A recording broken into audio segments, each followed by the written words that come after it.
Welcome back. There are now 6 top candidates applying to become the next Alice in Dairyland, and they are in the midst of one very intensive job interview. One of these young women is Allison Foster. We say good morning and welcome to you. Good morning. Thank you for having me. Congratulations. How exciting. Thank you. Well, talk a bit about your journey toward becoming, hopefully, Alice. When did your passion for agriculture start? So I did not grow up on a farm. I actually have lived in the city my whole life, but agriculture has been a part of my life from a very young age. I was handed the halter of a Jersey calf at about 5 years old, and I never looked back.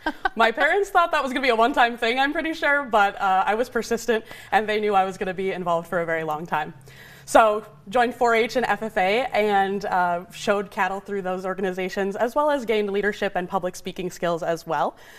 In middle school, I started a herd of my own with my brother Jarrett, and we are now able to pass on that kindness that was passed on to us by allowing other 4-H kids to show dairy cattle that might not have had the opportunity to do so. That's incredible. So talk a bit about then where the road has taken you, because you are now fully employed in the industry too. Yeah, absolutely. So I pursued a degree in dairy science at the University of Wisconsin-Platteville, and always thought that I was going to be working on the cattle side of the industry, maybe in nutrition or genetics. And after graduation, found a job at a cheese plant. And so I started working on the floor making cheese every day, and I absolutely loved it. I was fascinated by the process and started asking a lot of questions, as that's kind of my thing, and eventually moved into a position in research and development. And that's where I'm at now. I'm a scientist working to develop new products to expand our brand portfolio, as well as continuous improvement projects to improve our cheeses and our processes. Why does the position of Alice excite you?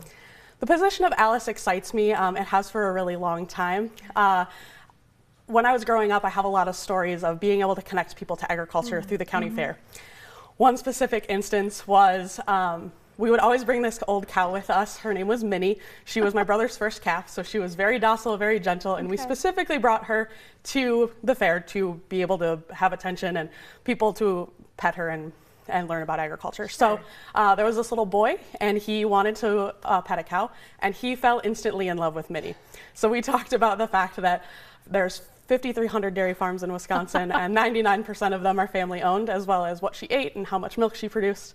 The special part about this is that he came back for years to come. He would come back every year, look for Minnie, and they would catch up on the year that they'd missed from each other. Wonderful. Well, as we talk about your involvement not only in agriculture, but outside as well, you're very passionate about helping the community. That was something I noticed in your biography. Talk a bit about the project that you're involved in with servicemen and women.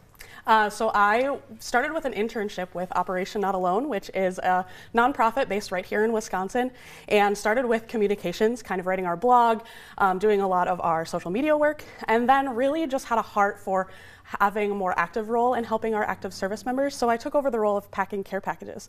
So I currently, in my free time, spend time packing care packages and sending them all over the world for service members. Have you figured out how to send cheese? That's the next step as the food scientist, not right? Quite yet. Yeah, I'm still working on it. Well, Allison, it was so good to meet you, and we look forward to meeting all of the candidates. We will introduce you to all of the finalists as they work their way towards the finals being held in Crawford County for the very first time, May 15th through the 17th. Best of luck to you. Thank you.